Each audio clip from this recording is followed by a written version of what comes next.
This is the Venstudo SA11500A. It's our 11-row seed drill, spaced at 17 centimeters.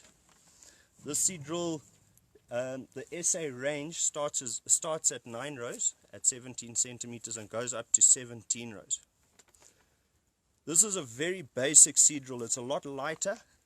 So as you can see, if we look into the field here, you can see we've got to do a little bit more residue management. So it's a little bit thinner here. We've had to run a very light disc through.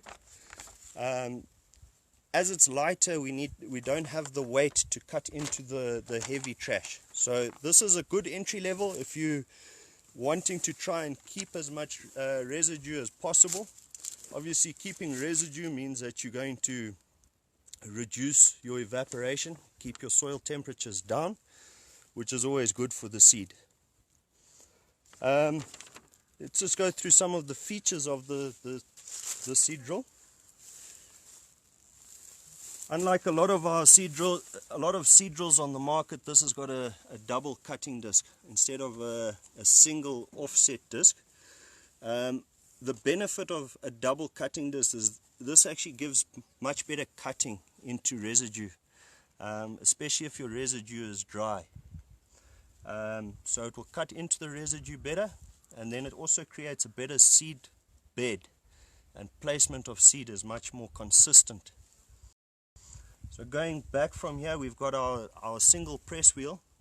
As you can see, it's got a groove. Obviously your seed falls in that where that groove will press. So you've got pressure from both sides of the seed, leaving the seed, the soil above the seed a little bit soft, which will help it when it germinates. It will help it penetrate out the soil. The press wheel also acts as our depth control. So depth control is set on this set, which you can then go deeper if you're in thicker residue, or if you want to plant deeper, depending on what you're planting. It's all set here on the back. So there's no need. We've got a very simple, basic fertilizer distribution setup. This is a self-cleaning sun gear screw. So the screw, obviously being it's self-cleaning, you don't build up fertilizer on the screw and get an inaccurate reading of your fert. Your fert will be more constant, and then obviously the sun gear pushes the fert out, so you've got continuous flow. Going back onto here, we've got our seed. Our seed you can put down your wheat, you can plant sorghum, you can plant soyas with this machine as well. If we look on the seeder units, for your soyas you would want to plant every other row.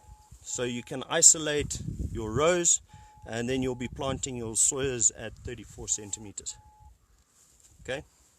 Something that we do as Radzim is we ensure that all of the seed drills that we bring in come with a fine seed box. The fine seed box is mainly for guys who want to do grasses, to plant catambora, plant grass seeds into established pastures, opposed to having to plow the pasture in. You can put a variety of different seeds through there, especially guys who are now venturing into regenerative pastures. Something else we've had a lot of success in with this machine, we've planted chia very successfully. Because of it being a lighter machine, we were able to get the chia to the right depths, and we were able to plant the chia through this mechanism, which didn't damage the seed in any way, and we actually got a very good germination out of it. I'm going to walk a little bit with the tractor.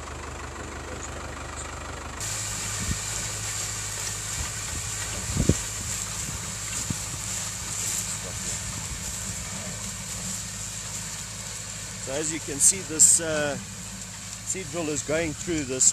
This is still reasonably thick trash.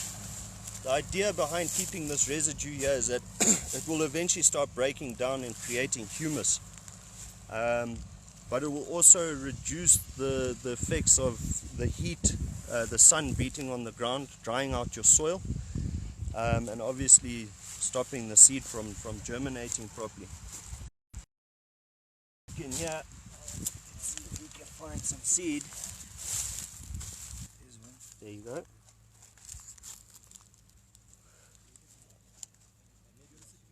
There you go. So our seed placement is quite nicely cutting through. As you can see, it's cutting through the residue here.